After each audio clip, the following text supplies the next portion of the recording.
If you don't like something, change it. If you can't change it, change your attitude. Don't complain. I'm Julie Brown, and I love to inspire hope. Welcome to I Share Hope, the podcast where world leaders share their real stories of hope and how you can use actionable hope to start changing your life today. And now, here's your host, Chris Williams. Julie, Chris Williams, can you see and hear me? Hey, yeah. I'm in a car today. Are you driving? I'm not literally driving. I thought I should pull over and not die or get a ticket when somebody, like a cop, sees us on social media. I was going to say, you cannot do this and drive at the same time. I'm a mom, and I'm going to tell you not to do this. You going to call my mommy? Yeah. I'm your mommy. Oh, I'm in Nashville, Tennessee on a trip, and I needed to make sure that we connected, and I didn't want to miss this. So I figured this was the Starbucks was too noisy. That's all there's to it. This is so surreal because you're like this, like you're actually a real person. That's for sure. Not in a studio this time, but the car has really great acoustics. I should do this more often. Oh, good. Yeah. Well, you look well set up there. I'm going to try and give myself a full screen. Okay. And then wait, hold on. Oh, there we go. There it is. Take your time. Well, nice to meet you. Good finally. to meet you too. I know. I'm really excited about this conversation. So let me just walk you through it so you know what to expect, because I don't want you to have any surprises. So right. I interview a lot of people, 1,000 people around the globe. So kind of every 8 million people get one representative. If you think of it as people groups, that's a little bit out there, but that's the way it boils down. So I asked the 5 questions. You're hearing me talk just about as much as I'll talk the entire time. This is all about you, not me. And then at the end of the fifth, we'll sort of have. Can we kind of have a conversation in a way, or yeah, so that it's. I have a. Can I drink my water? I'm ready. So. Okay, now I'm curious. Is it a podcast, or are you actually filming it, and people can go on and hear me, or hear and see? Yes to all. And there's actually one other component. So what we do is we video it via Skype like we're doing right now. And these are really fun. We haven't launched the YouTube side of this yet, but ultimately there's a lot of people who learn and grow through YouTube. So we want to make sure that a visual generation is very connected. Okay. Then the podcast, obviously that's just the audio. And then we transcribe everything, because this gets put into about almost 40 countries right now, and most of that is written. So we want to make sure that people can see it. Okay, and do you mind if I just ask you a few questions? Take your time. Yeah. How do you promote this so that people hear it? Where is that out there in the world? Yeah, it's a all over kind of, it's a little bit organic. So I have a Facebook and a Twitter page. In fact, just last week I started an I Share Hope Facebook page. So there really hasn't been that much officialness to the sharing, other than when we do an episode and finally get to release it. We're a couple of months ahead on recordings, and we want to speed up, but we're way ahead, which is really good. But when we release the episode, usually what happens is the guest of the show says, "Hey, interview of me on I Share Hope podcast," or whatever. They blast it out, and then it goes places that we never expect it to. So let's hope so. It really comes down to you and the people who love hearing about you, and then we just share it any way we can. Okay. So I want to make sure that you take care of all you need to make sure that you're liking what's going to be out there. Do you see me? Oh yeah, you're perfect. You're crystal clear. You have a visual as well. Okay. Yeah. Wait, I just need to go pick up one thing right over here. I'm not even leaving the room. Okay, take your time. And my dogs are locked up. Oh. And I told my mother not to call. But what should we do if my house phone rang? Like, I'm going to turn off my cell phone. It's on vibrate. You're welcome to answer it. You're welcome to answer it. If your dogs want to come in and hang out at the table as well, that's totally fine. A lot of people actually sit there with their dogs while we talk. It doesn't matter to me. I've got 4 dogs, and they're chaos. So, bottom line is, this forum and this type of interview, this is not CNN, so this is real life. We're just having a conversation, and when the phone rings, sometimes my kids come running through if I'm at home video one of these things, and it's the way it works. I'm in my car, so right, so we're not being too official. I hope that, because I was writing some things down. Yeah. So I just want to get this, and the stories, and I don't want to use "I hope" too much. You hope the stories, and so that I help a victim. Stories.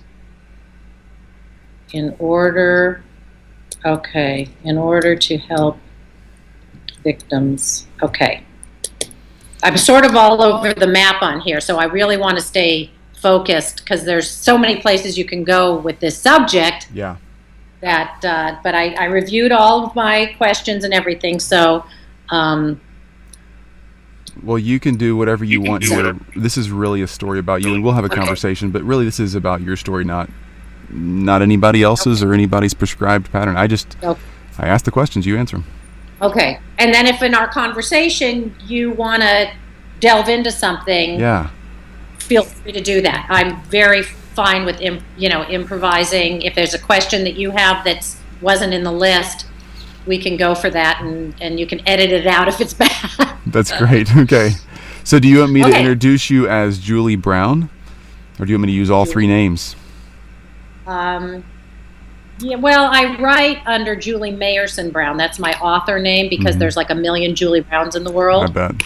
So I'll go Mayerson Brown. That's fine. Julie Mayerson Brown, because that's how my website is, julieMayersonBrown.com, and sure. But you'll have that on there because I think you say at the end, how can people reach you? Exactly. I will get all that contact info and all of that at the very end. I'm just going to make sure that I pull up. I should have written down my Twitter name, shouldn't I? Because I don't know exactly what it is. Let me look. It may already be in my notes. Let me see if anybody's put it in there. Is that how you found me on Twitter? So see, there's the phone. I love it. There's the phone. Well, answer Mom. She's calling. Turn your cell phone on. Well, the way my day's going, it could be. Yep, it's her. Talk to her. It's fine. Mom? Hello? Can I call you back? What? Is everything okay? Is everything fine? Okay, I'm on a conference call, so I'm going to be like an hour. Okay, so don't call me back. Okay, bye. Okay. Do you have my Twitter? I do. I actually do. So we found you. There's a couple of ways we find guests, and a lot of it is we're looking for people who really are sharing hope or have figured out a way to talk about their own story, and they're pretty open about it, or they're doing something that really brings hope to the people in a community, whatever community they may serve. So if that's being an author, or if it's living on this little island that looks like you have to travel to go do your laundry. Is that right? Are you used to? No. Yeah, I'm looking at this. I'm in LA. I'm looking at this bio here. Angeles. Okay, so let me tell you what it says here. It says, it says Julie Mayerson Brown lives on the Palos Verdes Peninsula, a rural suburb of Los Angeles, with her husband and two sons, whom return from school periodically for a laundry service and homemade chicken soup. I got it. I was glancing through. I thought, she lives. It's LA. How far away can you get? Got it. No, my boys are in college. Absolutely. My boys are college age, so they but they do come home, and so I think you're looking at my bio from my website or something. Yeah. Okay. Hey. So you just stumbled over me that way, or did some organization? Here's who found you. Sai is a girl who works for me. I hate to call her a lady. Sounds like I don't know anybody who's a lady. I don't know. I'm still young enough. I think of us as boys and girls still. I don't know. So Sai is a woman who works for I Share Hope, and we're a team of 4 who do this. And she was recently looking for women who had made a huge impact in their world. And I'm pretty sure that's how you're here. So honestly, Sai is going to be super excited that we're talking because she just can't wait to hear. Well, I don't know how huge the impact is, but I'm hoping it is.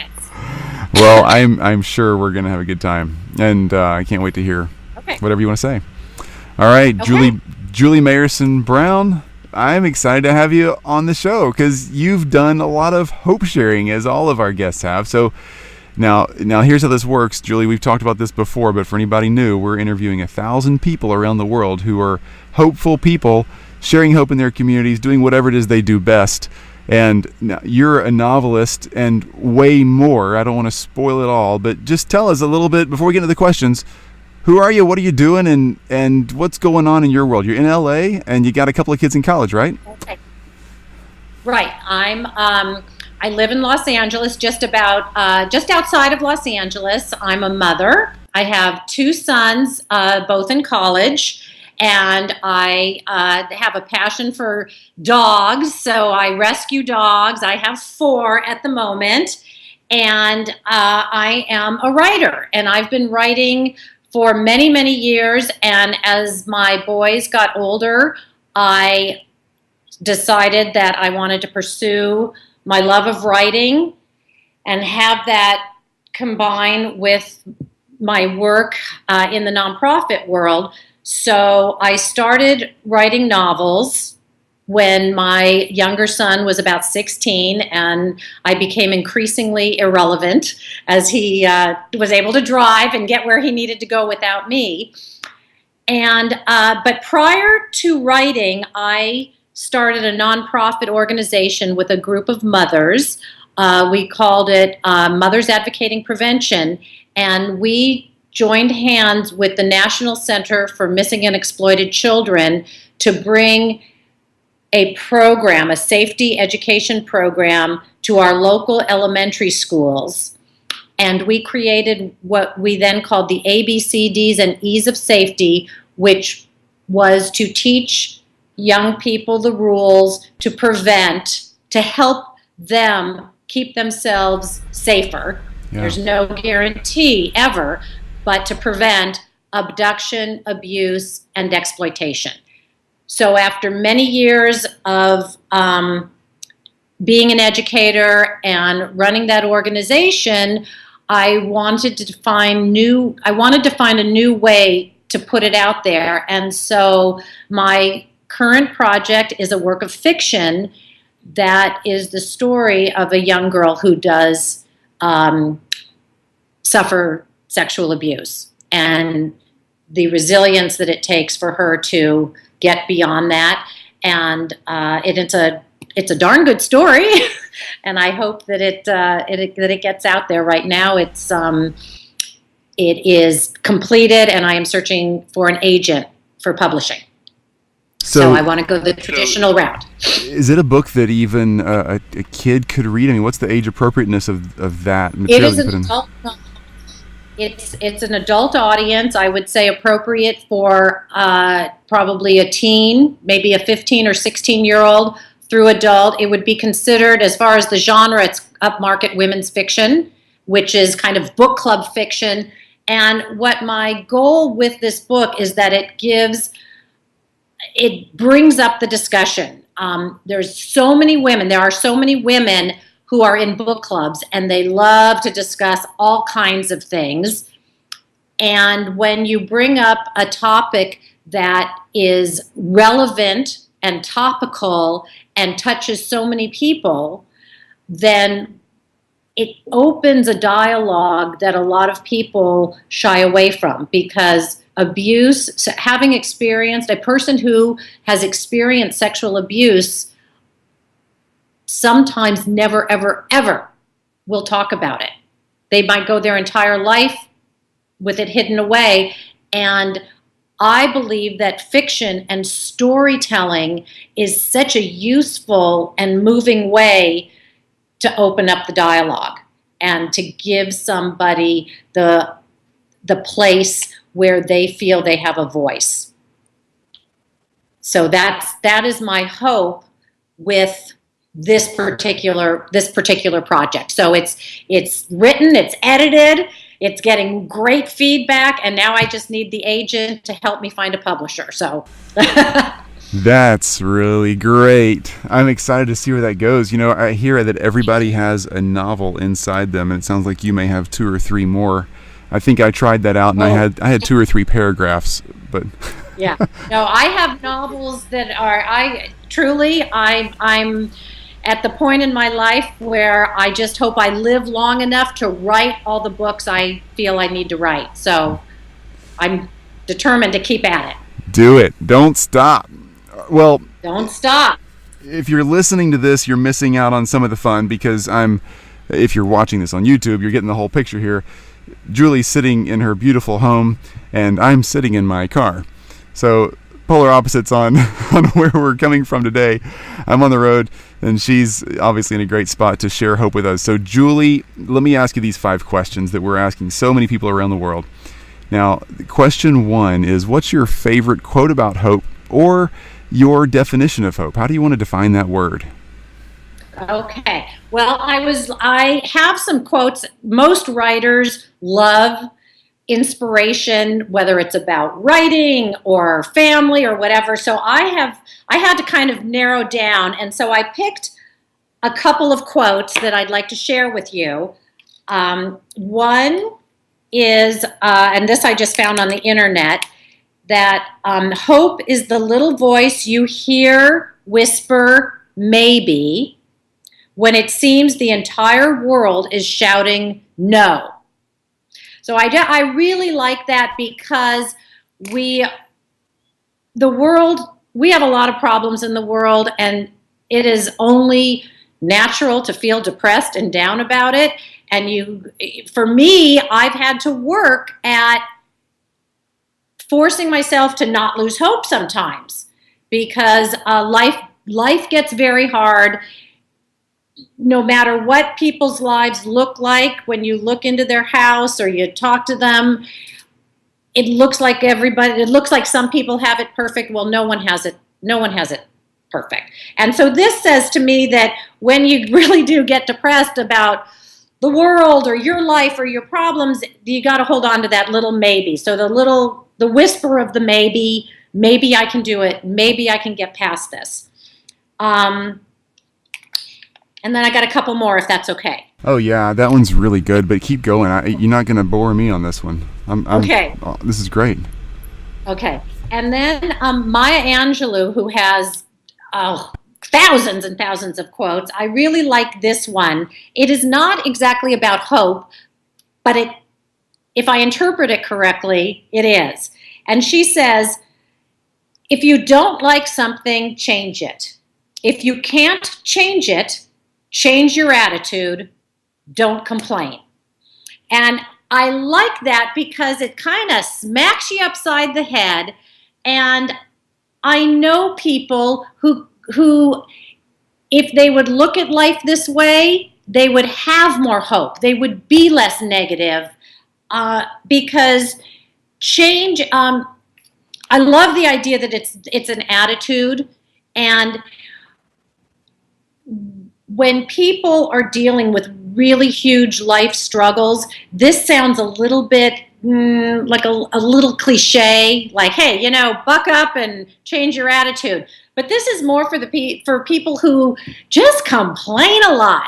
And that's just annoying. That's just annoying to everybody. We all need to complain once in a while, but my goodness, come the other way around sometimes, because I'm tired of hearing the complaints, and ignore the things that bother you about this person, or rather, a person in your life or a friend or a relative, and find what's good about them. So quit your complaining with that. And then this is one of my favorite quotes. And I kind of worked with this one. I don't know if you've ever heard of Frank Crane, who, have you heard of him, Yes, Chris? I have, yeah. He was I believe, a minister. He lived in the late 1800s. Mm-hmm. He died in 1928.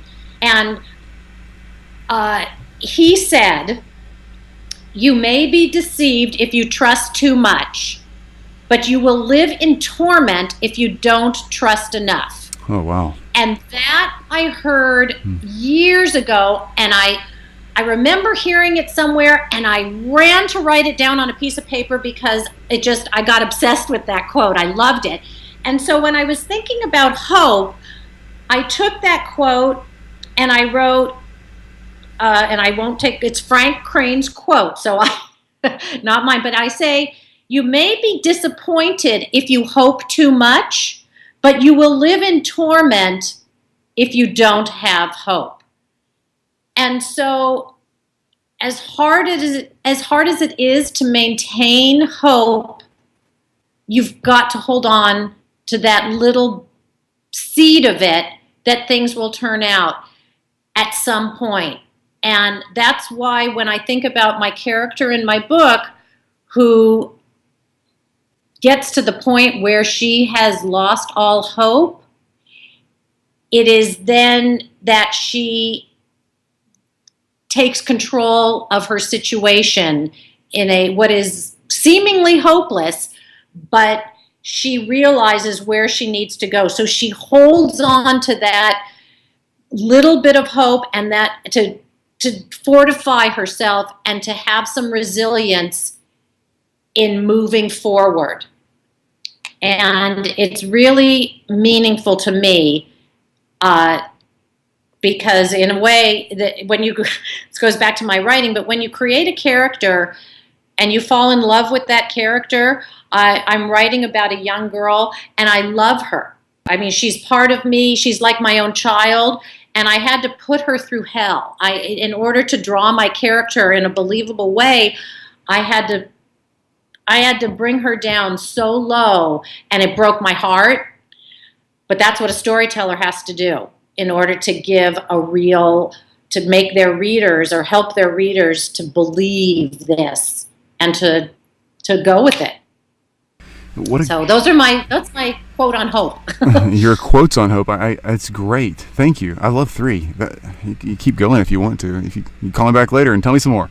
Okay. I really like, I love your story format too. You're obviously a great storyteller here as well as what you're writing, but I love the way you're attacking that issue. And you grab the phone, yeah. Hey. It's okay. I'm on a conference call. Can I call you back? Okay, I'll call you like in an hour. Okay, bye. It's not important. I hope you can like edit that out. Oh, I could, but it'd be so fun to leave it in. And here's Julie. Her telephone. This is about Julie. It's about Julie and her telephone. That's right. Okay. All right. So, I think let's go to question 2, because I love what you're doing with the story, and we're going to get there some more. So tell me a story. Who's shared the most hope with you? Who's been there in your life and given you that kind of hope that you're defining here? Well, I will admit that I am a blessed person. I have a wonderful life. It has definitely had its ups and downs, and it has definitely had days and times when it has been far from perfect. I mostly was blessed and am blessed with 2 fabulous parents who are now in their 90s and alive, doing relatively well for being as old as they are, and they inspired me my entire life. They gave me confidence, support. They're my biggest fans, and I never suffered. It's sometimes people say, "Oh my God, in order to tell a story, you have to have suffered." Absolutely not. Absolutely not. Anybody who wants to tell a story can tell a story. My stories come from my imagination and from my talking with people, and they come from all over the place. But I am blessed, so I'd say I've gotten so much from my parents and my family, and knowing the history of my family. I'm Jewish. My grandparents immigrated at the turn of the century, when came here with nothing. Poverty, really came up from nothing. My dad in particular, he's a first-generation American. Both of his parents came from Russia, Poland, when the pogroms were going on in the late 1800s. And they came to this country, with nothing, and truly, lived through the Depression and raised their family, and got to the point where where here we are today, where only 2 generations later, I'm one of probably 18 first cousins, and we all have, we've all made it. We've all had good lives, and so that's just a wonderful thing. But there's a story that I heard a long time ago, and this is like just such a beautiful analogy of how one gives hope. So if you'll indulge me with this, it's not my experience, but it's an experience that I read about and have always come back to. Back in, I believe it was 1996 or 97, when the Oklahoma City bombing took place at the Murrah building, and there was death and destruction, and it was awful. And I came across a newspaper article, and the story, I've made some notes, but the story was that when there is a catastrophe, they bring in cadaver dogs to look for life. And I guess they had all of these dogs searching in the rubble for survivors. These dogs found so many dead bodies that the dogs became listless and depressed because they started to lose hope of being successful, because dogs know that my job is to find a person alive. And as they found dead body after dead body, the dogs couldn't do they lost their energy. So volunteers went into the rubble and hid in the rubble to give the dogs hope. They went in so that a dog could find a live person and be encouraged to keep going. Is that not an amazing story? That isn't. I've never heard that. And wow, that's interesting. I'll send you the link because it's such an inspiring thing, because as I told you, I love dogs, and I know dogs, and I understand how they need to have a purpose. And if they don't have a purpose, they get depressed or they get destructive or whatever. And I think people are that way too. If they lose their purpose, they say, like, when men retire, women too, but particularly when men retire, if they don't have hobbies or volunteer work or something, they lose their will to go on. And having a purpose in life, that is hope, purpose, it's one and the same to me in a way, because if you don't feel like you have a purpose, you lose all hope. And so I love that story. I think it inspires in me so much resilience, that people can find resilience when they are given that. So I just thought it was a beautiful thing that these dogs regained hope that way.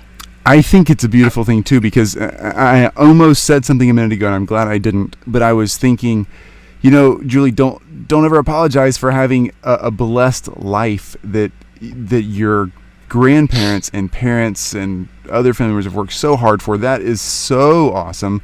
And people do think, oh, well, I've never had this big bad thing happen, so I don't have a community that needs to hear from me. Like, I'm ever going to go on a stage and tell them, well, my life was great, so yours can be too. That's not what the point is.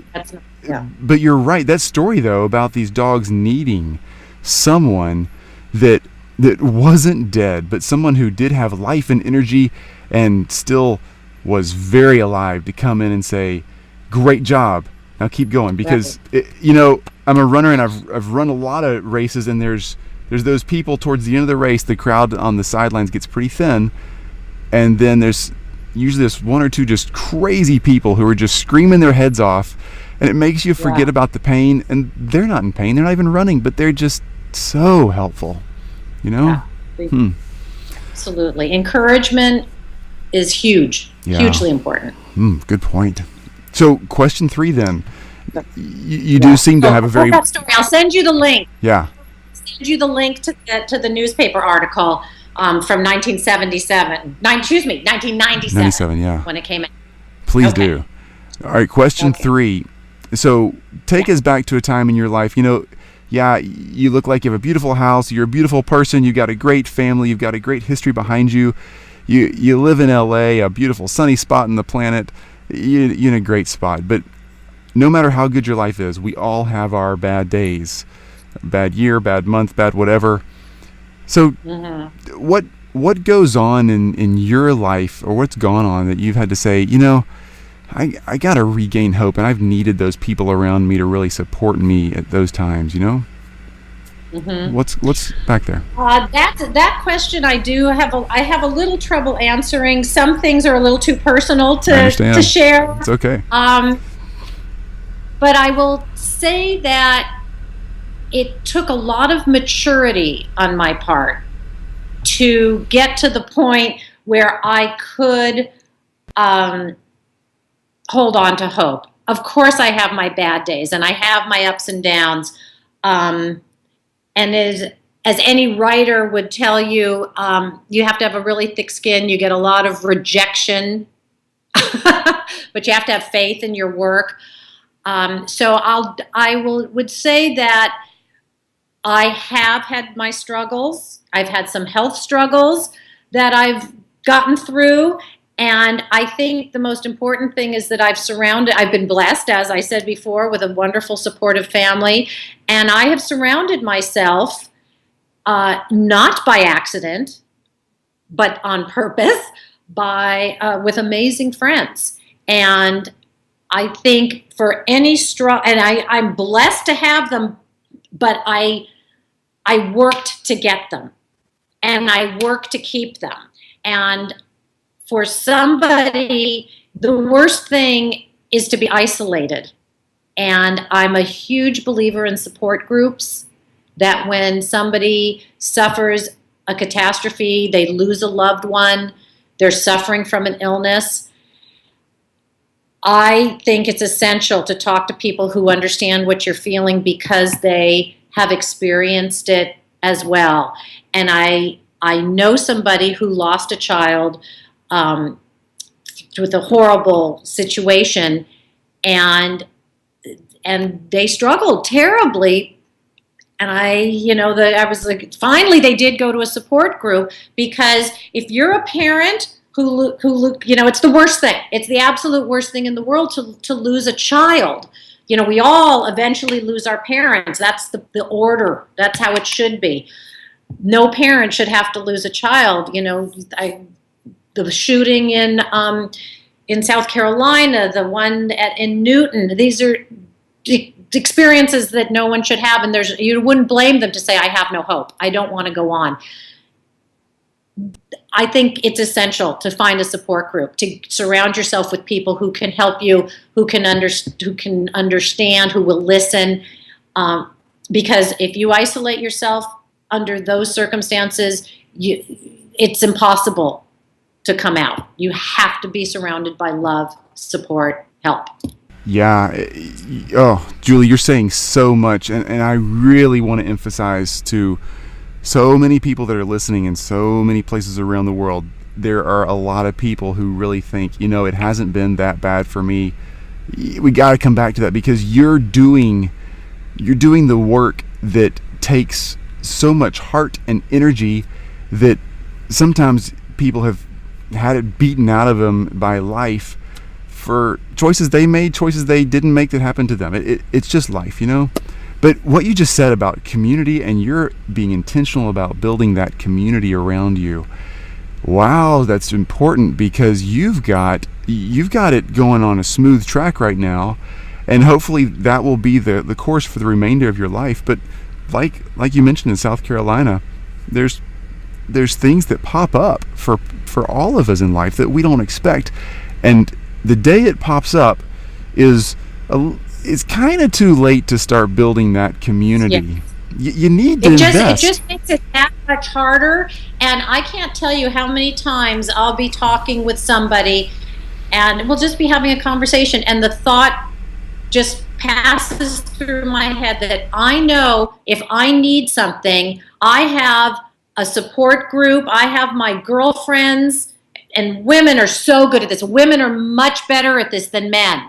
And I tell men, when I speak to men about this subject, and I say, you know what, you guys, You need to surround yourself with friends. You met, like, and for instance, my husband, he has some very, very close male friends. And I am so grateful that he has these men in his life, because they go through things that I'm not going to understand. But women, we're just great at it in general. We have our girlfriends.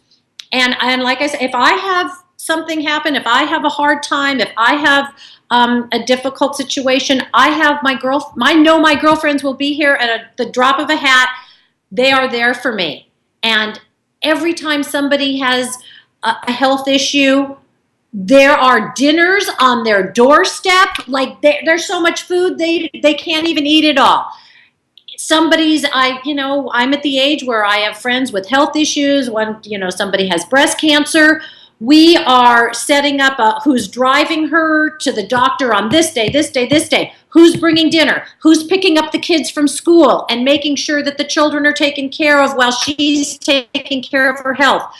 This is the kind of thing that gives hope to somebody who's struggling with something, a health issue or a family crisis.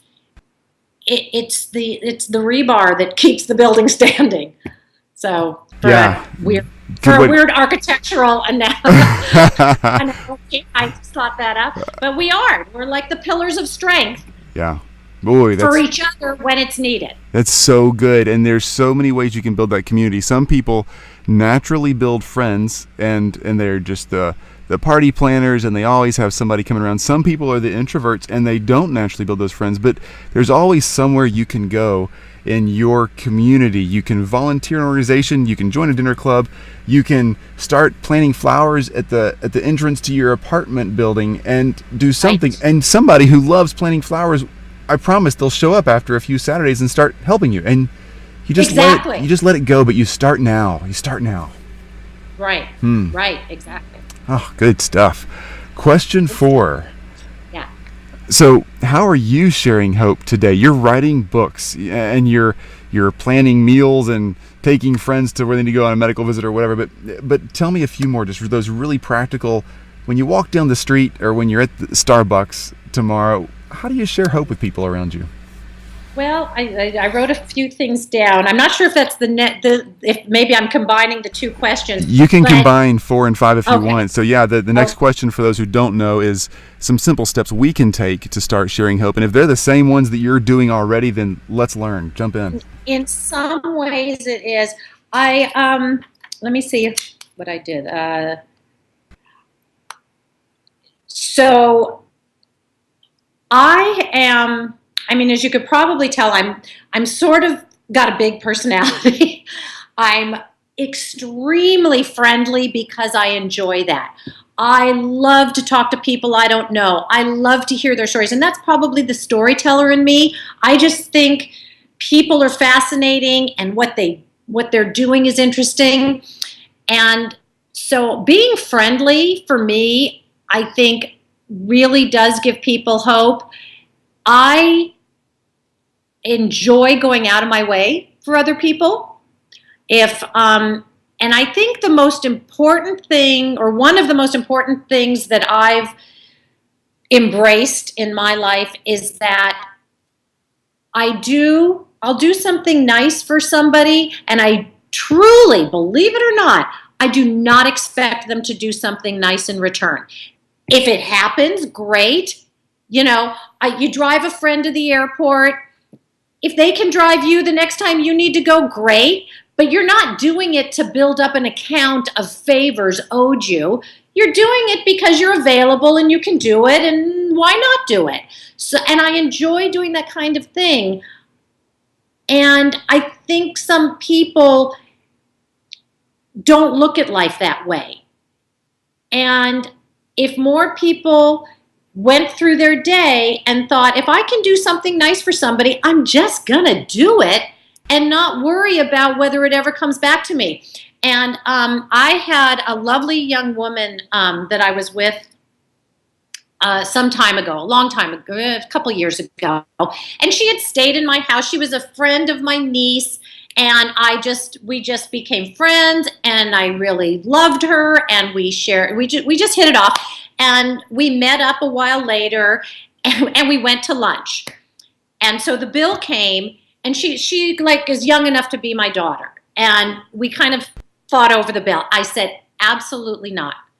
I am taking you to lunch. And she says to me, Julie, you have done so much for me. How can I ever give that back to you?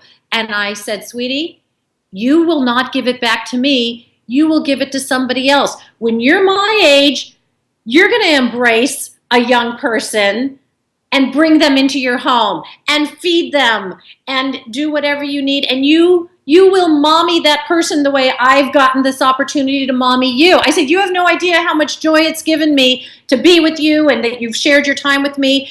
And it's a pay it forward kind of thing. And I explained that to her, and she thought that was lovely and sweet, and thank you.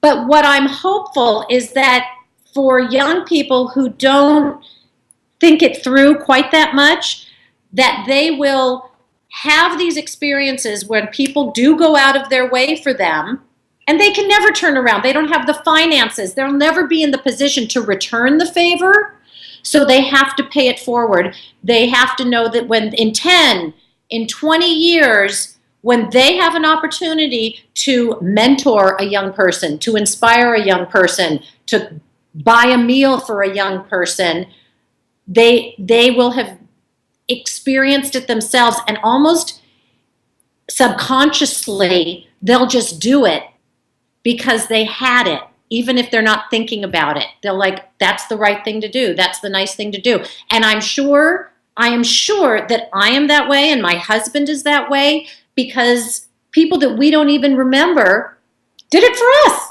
back when we were in our 20s and didn't know where we were headed in life and didn't have any money and needed a leg up or needed encouragement. They gave that to us, and now that is something so important that we do. That's a great one. It's so simple. It's so simple, but it seems really complicated. Well, mentoring, wow, do I have to have a lesson plan or what? But no, you just pay it forward. What a great statement. Yeah. And particularly in the kids coming out of school today, mm-hmm. in the United States, I mean, it's tough. Even those who have advantages, it is tough to find a job. Yeah. And if they can just sit down with somebody, I mentor young writers, and I am thrilled to do it. I love doing it. I just love to talk to them and hear about what they're writing and look at what they're writing, and they need that. And it is such a simple thing to do. Go have lunch with this young person, invite them into your home, sit down with them for an hour or so, and let them know what you do, because that's how they will, that'll help them move on and give them encouragement. And it is frightfully easy. It is so easy, and it's so enjoyable that I don't know why everybody's not doing it. I love it. Okay, you've done an awesome job answering the 5 questions. So before we end this episode, how do we find out more about you? Facebook, Twitter. In fact, am I supposed to? Let me look here. I think I might have this Twitter address written down. I'll start with that. And yes. Then I think I have a website too. So I have JulieMayersonBrown.com. That's JulieMayersonBrown.com. And at Twitter, the Twitter handle is JM, as in Mayerson, Brown, BROWN, 2012. So JM Brown 2012 is the Twitter handle, and that may be the same for other social media outlets as well. I'm not sure.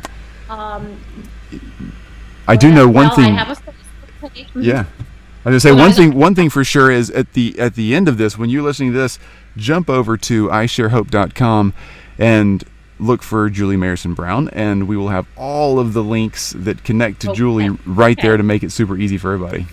Okay. Well, I'm going to show you. This is my book that's out. Yeah. This one is published. It was published by World Nouveau, a independent publishing house, a couple years ago. Sweet, funny, romantic holiday story. Great. But also very much encompasses hope and getting through life and choosing your path and learning where you belong, making changes, not giving up.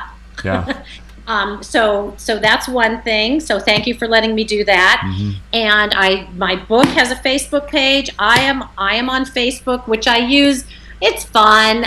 It's mostly with my friends and catching up with people I've lost touch with, but I do engage with people there.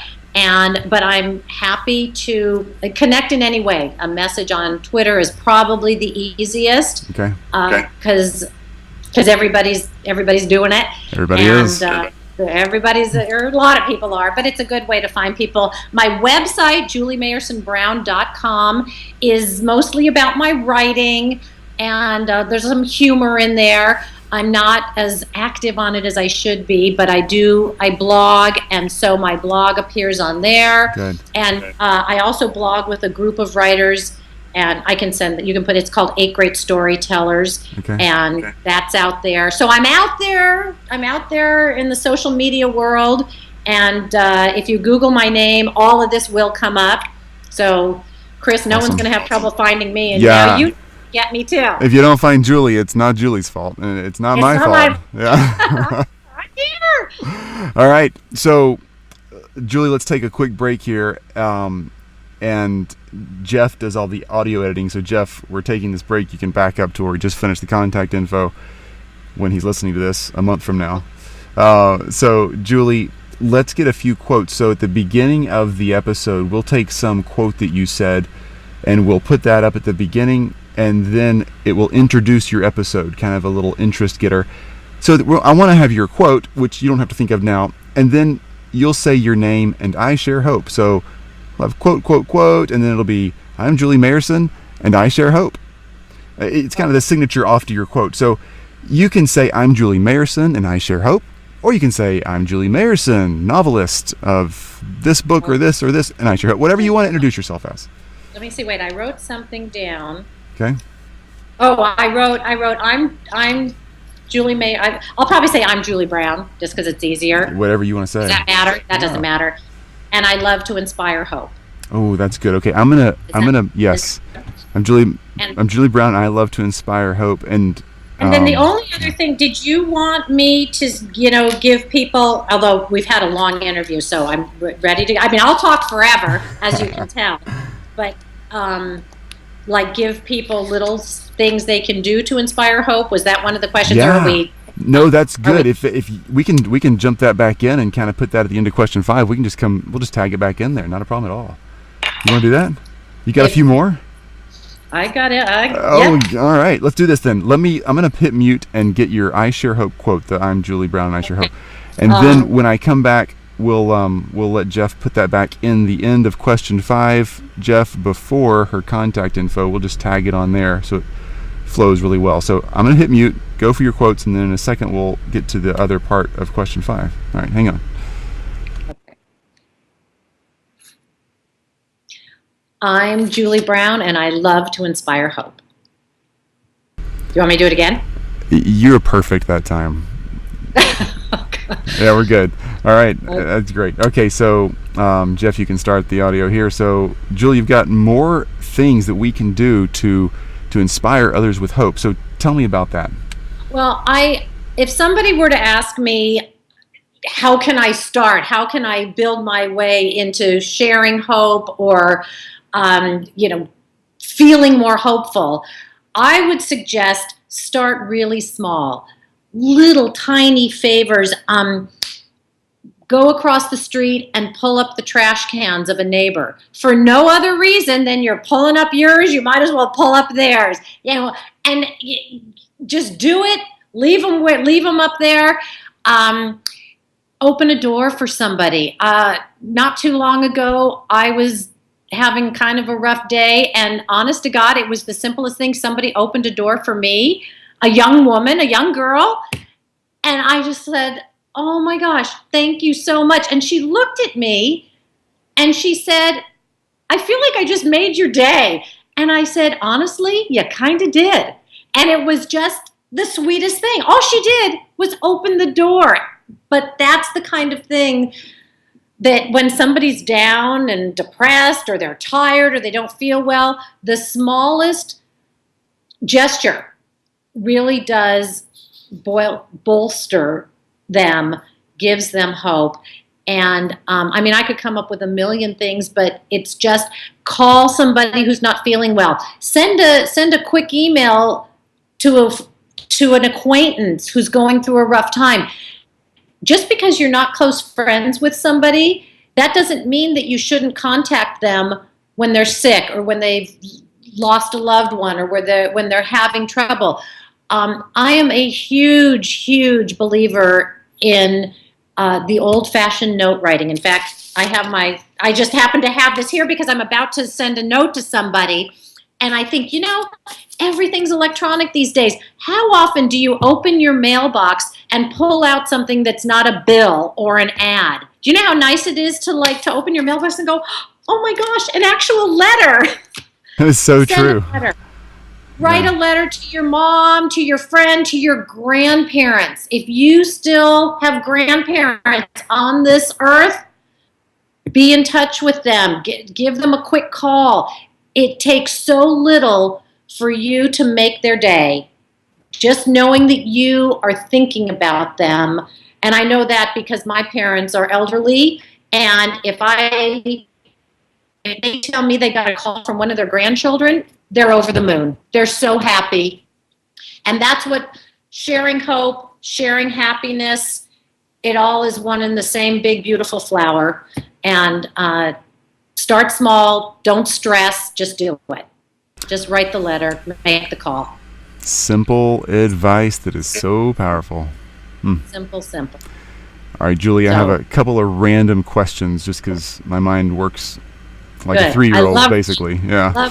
Love improvisation. All right, so you live in LA, and we're going to be visiting LA as a family in like 3 or 4 weeks. I forget, somewhere out there. So I hope you'll get in touch with me. I'll shoot you a text or a tweet or something. Yeah, I'll let you know when we're coming through. That's awesome. But I will cook you dinner. How many kids do you have? 5. You might not want to sign up for dinner duty. Bring them. How old are they? 8 to 14. So there's 5 of them within 6.5 years. 8 to 14. Well, I feel like I know you, Chris. So you and your family would be so welcome in my home. Oh, that is very sweet. Really, I am as genuine as I'm sitting here right now. Wow, that's super sweet. So I will shoot you a text when we're coming through town. Airport. You what? What'd you say? I'll pick you up from the airport. You don't have to do all that. Well, I'll give you a text when we're coming through, because we're kind of traveling the coast of California, just seeing some California that we haven't seen, and we're gonna scoot on through eventually and head down to San Diego, I think, before we start heading home. All right. So anyway, you've lived in LA a long time, and is it true? Do you see movie stars all over the place? What's it like? You know what? We do see movie stars once in a while. Depends on where you go. If you're up in the Hollywood area, I travel to New York a fair amount. I tend to see more celebrities in New York, but once in a while, yeah. And it's very funny because even though I live in LA and I'm in, right on the edge of Hollywood, we still get a little excited when we see a movie star. But there are way more regular people in LA than there are movie stars. So when you visit LA, don't hold your breath. You might get a sighting, but probably not. Well, sooner or later, these novels, you'll be one of those people. So we should come to dinner while we get a chance before security's like guarding your house and you're on the bus tour and all that. Wouldn't that be something? All right, so if you're going to put the earbuds in and you're just going to pop in some music that's going to make you feel awesome, give me the band and the song. What are you going to listen to? I am going to listen to Build Me Up Buttercup by the Foundations. Foundations, is that right? Do you know that song? Build Me Up. I don't, but Build Me Up Buttercup. What a great title. Build me up, buttercup. I can't even go there. That would be so embarrassing. But that's my all-time, like, if you want to see me dance, Build Me Up Buttercup. That's great. It's an oldie but a goodie. And I think they were one hit. I think that band was the one-hit wonder with that song. That's a great one. And last question. So we're coming to LA as a family. the best free thing to do with a family, best free thing to do in LA with a family for anybody who's visiting. Well, at this time of year, I got to tell you, the beach. Okay. But you want to check to make sure it's open. We had an oil spill up in Santa Barbara, Right. so a few of the beaches were closed. If you go to the Santa Monica area, to that beach, it's very crowded. Parking's difficult. If you come further south, if you're driving towards San Diego, you will pass so many beaches. Parking might be a few bucks. If you find parking on the street, you're good. It's free. It's gorgeous. It's magnificent. Also, if you're into hiking, Yeah. beautiful trails, magnificent mountains. Griffith Park is just spectacular. You could probably go see Hollywood Bowl. If they're not in the midst of a performance, you could go see the stage, and I don't know, that would be something for you to check out to see if they'll let you in. But as far as nature, it's as beautiful as anywhere in the world. Well, there you go. So myself and all these other listeners, literally in almost 40 countries right now, we all see the movies, and it sounds like it's as cool as it looks on TV. So can't wait to see some of that. That's really exciting. It is beautiful. Right now we're in a drought, and so we're all conserving water, desperately conserving water, letting our lawns die, doing our part. So, there are areas that are a little dicey, so know where you're going. Sure. That's every city. As in any big city. Yeah. And but the California coastline is one of the most beautiful places, from Southern California all the way up to Northern California. It's some of the most beautiful sights in the whole world. Gorgeous. Awesome. Well, travel guide and novelist Julie Brown, so great to talk to you. Excuse me, Julie Mayerson Brown. I want to make sure I say it right so you can get that website right, julieMayersonBrown.com. And all of these notes and pictures and any... Boy, we get... What happened? I don't know. There's some thunderstorms brewing overhead. I think it just popped me off the internet real quick. Give me 1 second. I have to pull my dinner out of the oven. Here, you can come with me. Okay. Because I don't cook every night, but I have a friend coming in from out of town, and so I've actually made a beautiful chicken. Can you see it? Yes, I feel like I'm on a cooking show. Yeah, and I'm not even that good of a cook, but this one looks like it turned out. That's beautiful. Yeah, I'm good at roast chicken. Like most Jewish mothers, I am very good with chicken. So, anyway, believe me, nothing inspires hope like a good meal. I tell you what, if you better be careful, because I think I really am going to call you up to feed my family if you keep going like this. Honestly, truthfully, I would be delighted. You're so sweet. So. All right, now. Yes. On our way out again, restarting this goodbye. So, Julie Mayerson Brown, thank you. You've been awesome to talk to. I can't wait to share the story and to share these books that you're writing and to take some of your travel tips. So, look forward to hopefully seeing you in LA and just to sharing so much as we go through life and get to push this out on social media. People get to engage in what you're doing and the way you're reaching people. It's unique and it's you. And that's the way it should be. So thank you. Thank you. And thank you for finding me and asking me to do this, because I've really enjoyed it. Oh, been a privilege. Enjoy your evening and the turkey.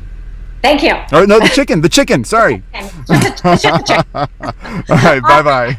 Take care and say hello to your family. Okay. Bye-bye. Okay. Bye-bye. You've just listened to I Share Hope.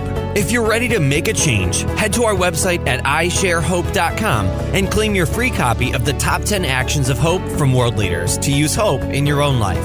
Thanks for listening, and we'll talk to you next time.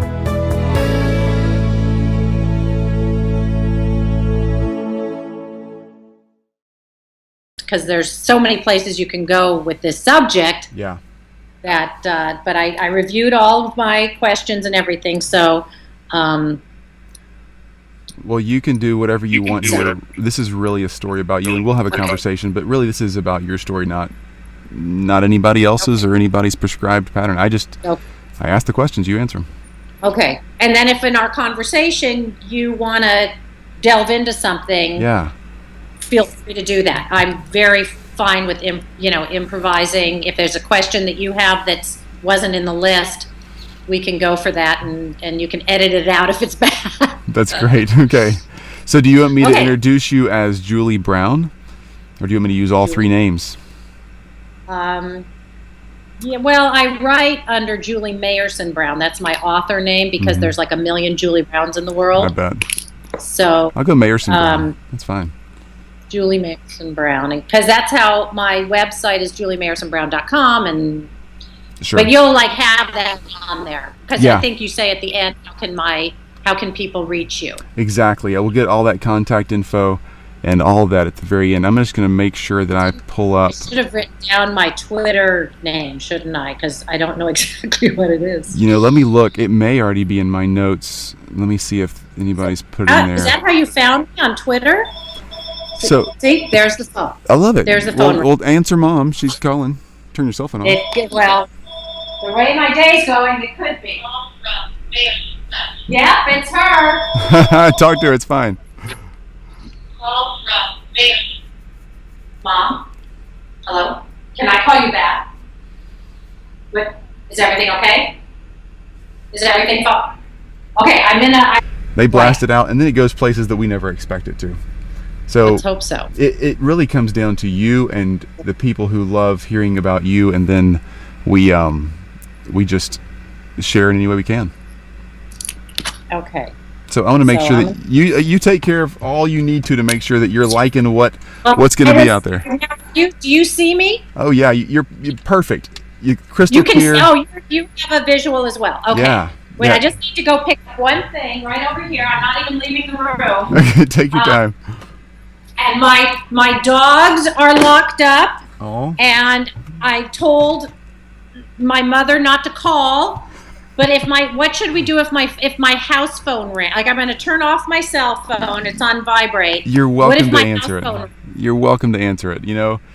If your dogs want to come in and hang out at the table as well, that's totally fine. A lot of people actually sit there with their dogs while we talk. It doesn't matter to me. I've got 4 dogs, and they're chaos. So, bottom line is, this forum and this type of interview, this is not CNN, so this is real life. We're just having a conversation, and when the phone rings, sometimes my kids come running through if I'm at home video one of these things, and it's the way it works. I'm in my car, so we're not being too official. I hope that, because I was writing some things down. Yeah. So I just want to get this, and the stories, and I don't want to use "I hope" too much. You focus stories, and so that I help a victim.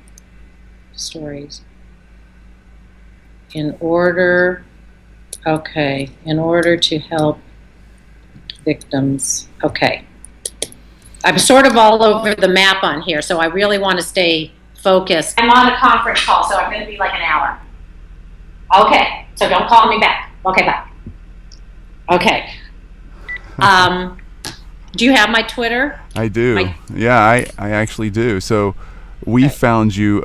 There's a couple of ways we find guests, and a lot of it is we're looking for people who really are sharing hope, or have figured out a way to talk about their own story, and they're pretty open about it, or they're doing something that really brings hope to the people in a community, whatever community they may serve.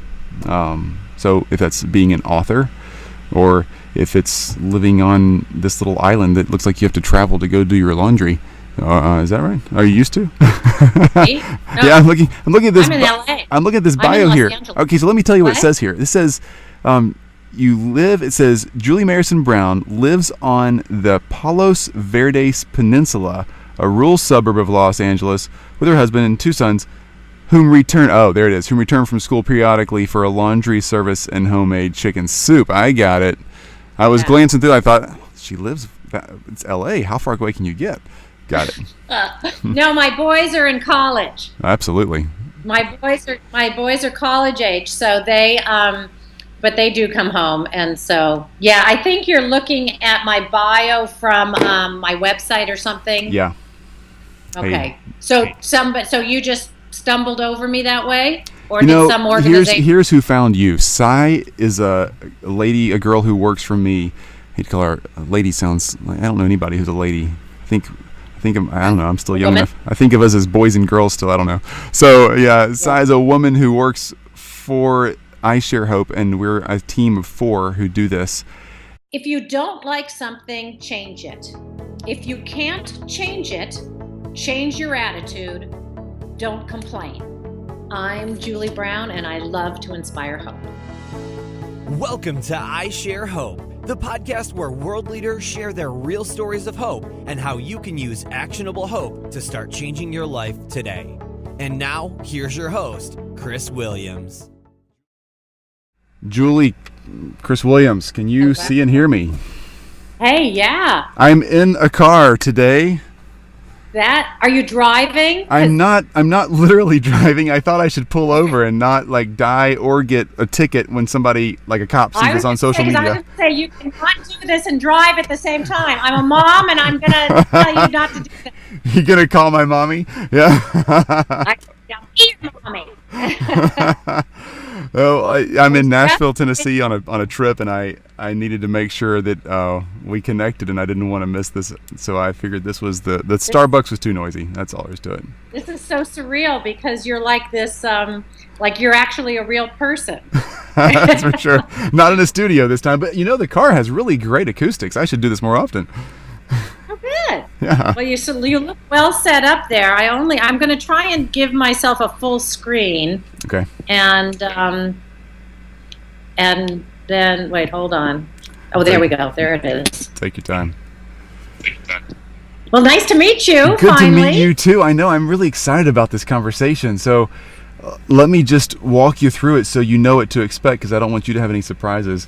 So right. I interview a lot of people, 1,000 people around the globe. So kind of every 8 million people get one representative. If you think of it as people groups, that's a little bit out there, but that's the way it boils down. So I asked the 5 questions.